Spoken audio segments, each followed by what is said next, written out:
कुछ दिनों पहले अहमदाबाद में एक दुर्घटना हुई। दुर्घटना थी AI-171 विमान की। 242 लोग उसमें सवार थे और उसमें से सिर्फ एक व्यक्ति की जान बच पाई।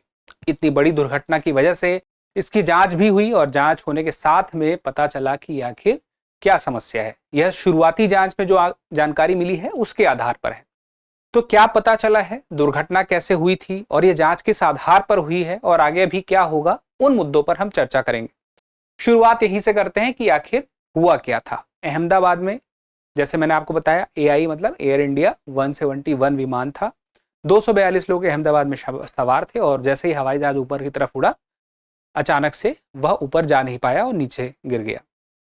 अब वहां पे ये जो जानकारी आई है वो ये पता चला है ब्लैक बॉक्स के थ्रू कि पायलट और को पायलट में बातचीत हुई, जिसमें से ये कहा गया कि तुमने फ्यूल को क्यों बंद कर दिया, और दूसरे ने कहा मैंने कुछ नहीं किया। कुछ ऐसी बातचीत हुई। मतलब कहने का मतलब ये था, उससे जो बातों से ये समझ में आया, जो फ्यूल की बटन होती है वो ऑफ थी, ऐसा सुनने में लग रहा है, या वो किसी खास तकनीकी वजह से ऑफ हो गई थी, कुछ ऐसा हुआ हो। एग्जैक्टली क्या हुआ था अभी वो पता नहीं चला, इसीलिए कहा जा रहा है कि शुरुआती जांच में अभी तक ये बात पता चली।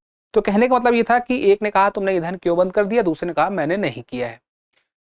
अब ये पता कैसे चला वो भी जानेंगे, लेकिन शुरुआत यहां से करते हैं कि प्रारंभिक जांच रिपोर्ट जो पाया गया उसमें यह पाया गया कि कोई ऐसी समस्या थी। वो हुआ ये था कि ईंधन की सप्लाई बंद हो गई थी, जिससे इंजन बंद हो गया।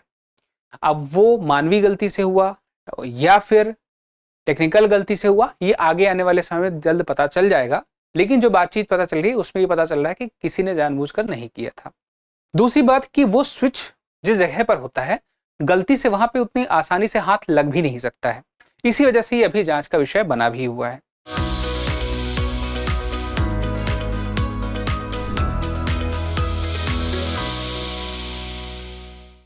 तो ये जो जांच हुई है, ये जांच की किसने है? जिसने जांच की है उसका नाम पता रहे, AAIB। क्या है AAIB? इसका मतलब पहले आपको पता हो कि AAIB है क्या। Aircraft accident investigation bureau. तो एयरक्राफ्ट एक्सीडेंट इन्वेस्टिगेशन ब्यूरो यह जो है काफी लंबे समय से अस्तित्व में है। 2012 में जो नागर विमानन मंत्रालय है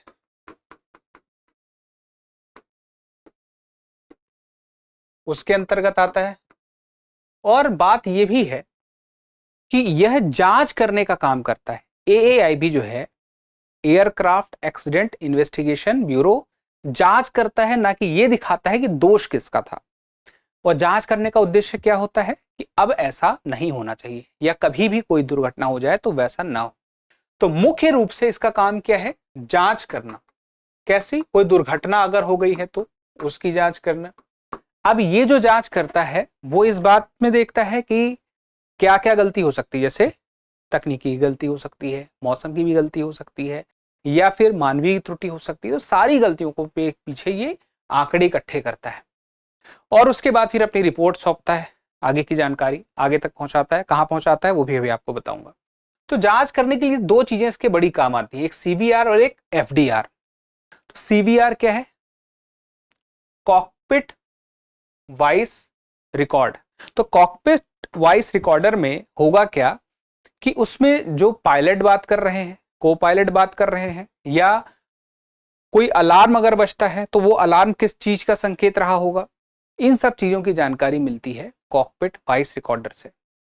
फिर एक है और FDR, फ्लाइट डेटा रिकॉर्डर। गति क्या थी फ्लाइट की, किस ऊंचाई पर था, किस दिशा में था, ये सारी जानकारियां कहां मिलेंगी? इसमें मिलेंगी। तो ये एक तरह से दो ब्लैक बॉक्स हो गए। अब ये जो होते हैं ब्लैक बॉक्स, ये होते किस कलर के हैं? ये होते हैं नारंगी रंग के। ये ब्लैक नहीं रहते हैं। 1953 में इनका पहला प्रोटोटाइप बना था और उसके बाद आज की डेट में ये हर जगह इस्तेमाल होते हैं। और कितना भी बड़ा हादसा हो जाए, ये लगभग तय ही होता है कि इन ब्लैक बॉक्स को, CVR को और FDR को नुकसान नहीं होगा। तो इससे हमें रिकॉर्डिंग मिल जाती है, डेटा मिल जाता है। उसका फायदा क्या होता है कि हम जांच करके ये पता लगा सकते हैं कि एग्जैक्टली उस मोमेंट में हवा में आखिर हुआ क्या था इस दुर्घटना के वक्त।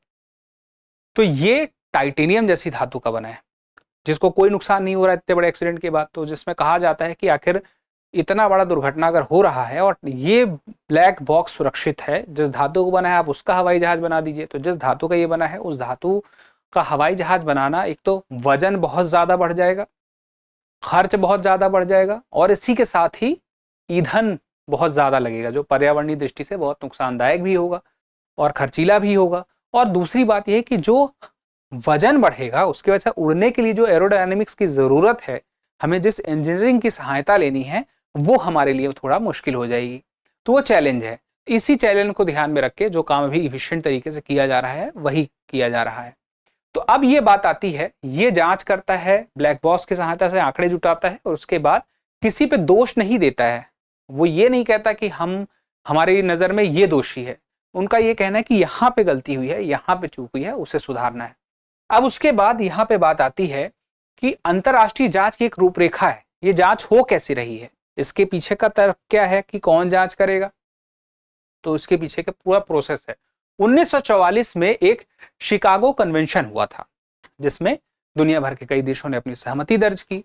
अब इस शिकागो कन्वेंशन में हुआ क्या, जितनी भी अंतरराष्ट्रीय स्तर की विमान से संबंधित दुर्घटनाएं हैं उनमें जांच करने का क्या निर्देश होगा वो तय कर दिया गया। तो अंतरराष्ट्रीय दिशा निर्देश बन गया, यानी कि दुनिया में कहीं भी अगर कोई घटना होती है तो उसकी प्रोसेस कैसे रखनी है सबको ये पता रहे। तो अब इसमें ये जो तय किया गया रूपरेखा में, तो क्या था, वो ये था कि जिस देश में दुर्घटना हुई है पहली बात जांच में वो एक प्रमुख हो जाएगा। फिर जिस कंपनी का वह विमान है, जैसे बोइंग का अगर विमान है तो फिर वो कंपनी भी इसमें इन्वॉल्व रहेगी। उसके अलावा जैसे भारत का संदर्भ में, अब भारत की तरफ से, भारत में दुर्घटना हुई तो जांच भारत की तरफ से हो रही, तो भारत की तरफ से कौन कौन कर रहा है, एक संस्था जो बनी AAIB, aircraft accident investigation bureau. अब ये जब जांच कर लेगा तो जांच करने के बाद अपनी रिपोर्ट किसको देगा, इंटरनेशनल सिविल एविएशन ऑर्गेनाइजेशन को। तो ये अंतरराष्ट्रीय स्तर पर एक ऑर्गेनाइजेशन है जो विमान से संबंधित दुर्घटनाओं पे आंकड़े ले लेती है। तो दुनिया में कहीं भी कोई दुर्घटना होगी और उसकी जो जांच की जाएगी, उस देश में जो भी संस्था निर्धारित होगी और जो कंपनी होगी, सब मिलकर जो भी जांच करेंगे, वो रिपोर्ट आपने आगे की कहां पहुंचाएंगे, अंतिम रिपोर्ट। अभी जैसे प्रारंभिक रिपोर्ट आई है तो ये नहीं, जो अंतिम रिपोर्ट होगी वो देंगे इंटरनेशनल सिविल एविएशन ऑर्गेनाइजेशन को। अब उसके बाद जब आगे बढ़ते हैं तो ये समझ में आना हो जाता है जरूरी कि जो रिपोर्ट आई है वो अंतिम नहीं है। हम बहुत ज्यादा क्लियर एक अंतिम रूप से नहीं बता पा रहे हैं कि एग्जैक्टली ये हुआ था। तो अभी गहन जांच होना जरूरी है क्योंकि इसमें कई अलग अलग तरह के आयाम निकल के आ रहे हैं। एक आयाम ये निकल के आ रहा है कि जो बातचीत सुनाई दे रही है उससे एग्जैक्टली पता नहीं चल रहा है कि ये तकनीकी त्रुटि थी या मानवीय त्रुटि थी। इसको और बेहतर तरीके से जाना जाए क्योंकि इस पर बहुत लोगों के अपने अपने पक्ष है, मत है। तो ये जांच आवश्यक है। इसके लिए जो FDR है उसका भी डेटा लेना चाहिए, जो डेटा हमें सहायता दे सके इसके बारे में जानने में। उसके बाद जो अन्य जांच एजेंसियों की सहारा लेना चाहिए वो भी, यानी कि पहली बात तो यह है कि जांच और गहन हो और भी एजेंसी की अगर जरूरत पड़ती है तो उस एजेंसी की सहायता ली जाए। इसके अलावा सीधी सी बात है, जो भी जांच की बातें सामने आती हैं वो जब सामने आएंगी और वहां कुछ भी कमी रह जाएगी तो अंतर्राष्ट्रीय स्तर पर उन्हें पूरा करने का प्रयास होगा। यानी कि कमी की खास बात क्या होती है कि कमी का मतलब ये नहीं कि कमी है तो बनी रहेगी, कमी को दूर भी किया जा सकता है, तो वो आवश्यकता है। उसके अलावा ये इंश्योर करने की आवश्यकता है कि दोबारा ऐसा ना हो, तो उसके लिए चाहे मेंटेनेंस का काम हो चाहे स्टाफ का काम हो, वो बेहतर तरीके से होना चाहिए अपने अपने स्तर पर सबका। अब यहाँ पे एक और बात आ जाती है कि बहुत लोगों के मन में ये डर आ गया है कि अंतर्राष्ट्रीय उड़ानों या उड़ान को लेकर के भी एक डर है कि खतरा है। तो दुनिया में जब भी हवाई जहाज की दुर्घटनाएं होती हैं तो उनकी जानकारी मीडिया में जब आती है तो बहुत सामने स्पष्ट तौर पर आती है, क्योंकि उसमें सिचुएशन ऐसी बनती है कि बचना मुश्किल होता है। और अगर सड़क दुर्घटना हुई है तो उसमें हमेशा ऐसा नहीं होता है।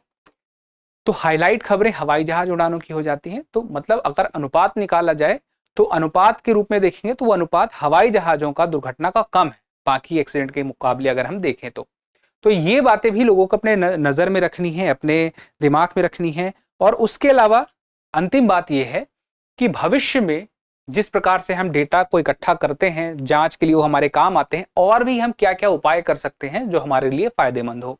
यही कुछ छोटी छोटी बातें थी जो आपको जानना जरूरी थी।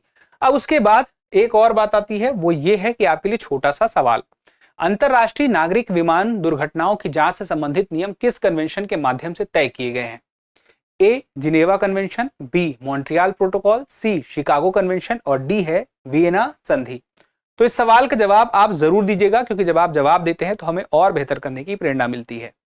अब उसके साथ ही एक महत्वपूर्ण जानकारी है कि अगर आपकी तैयारी आप लंबे समय से करते आ रहे हैं और आप चाहते हैं कि एक स्टडी प्लान के साथ 2026 की तैयारी उधार दें, तो जरूरी है कि आपका अपना एक रूटीन सेट हो, आपको अगले 10 महीनों में क्या करना हो आपको ये पता हो।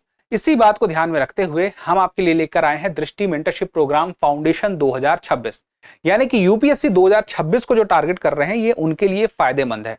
हिंदी मीडियम में भी है, इंग्लिश मीडियम में भी है और ऑफलाइन भी रहेगा, ऑनलाइन रहेगा। तो ऑनलाइन यह दृष्टि लर्निंग ऐप में रहेगा। अब आपके टेस्ट कौन से होंगे, आपकी कौन सी आंसर राइटिंग की प्रैक्टिस कराई जाएगी, आपको कौन सा क्लासेस मिलेगा, मटेरियल मिलेगा, वो सब कुछ इसमें विस्तार से बताया गया है। अगर आपको उसके बारे में जानना है तो दृष्टि आईएएस की वेबसाइट में वो जानकारी आपको मिल जाएगी। उसके अलावा 1-to-1 मेंटरशिप भी मिलेगी। इसके अलावा बहुत सारे टेस्ट आपकी तैयारी में आपको इंप्रूव करेंगे। उसके अलावा बहुत सारे मटेरियल भी मिलेंगे, वो आपके लिए फायदेमंद है। अब आपके मन में सवाल आ रहा होगा कि आपका स्टडी प्लान कैसे काम करेगा और ये ऑनलाइन और ऑफलाइन में क्या अंतर रहेगा। तो वो जानकारी के लिए आप चाहें तो इस नंबर पे कॉल कर सकते हैं। ऑफलाइन की अगर बात करें तो आपको लाइब्रेरी की सुविधा भी मिलेगी। अगर आप दृष्टि आईएएस की लाइब्रेरी में तैयारी करना चाहते हैं तो ये सुविधा भी मिलेगी। और ऑनलाइन में कुछ जैसे लाइब्रेरी सुविधा छोड़ दे तो बाकी लगभग बहुत सारी तैयारियां हैं जो आपको वैसी की वैसे मिल जाएंगी, जिससे आप अपने घर रहते हुए भी तैयारी कर पाएंगे। चलिए, अब यही मुख्य बातें थी। विराम देते हैं, मिलते हैं अगले सेशन में। तब तक के लिए स्वस्थ रहें, मस्त रहें, पढ़ते रहें। धन्यवाद। डियर व्यूअर्स, अपने एग्जाम की तैयारी को और बेहतर करने के लिए हमारे चैनल को लाइक, शेयर और सब्सक्राइब करना न भूलें।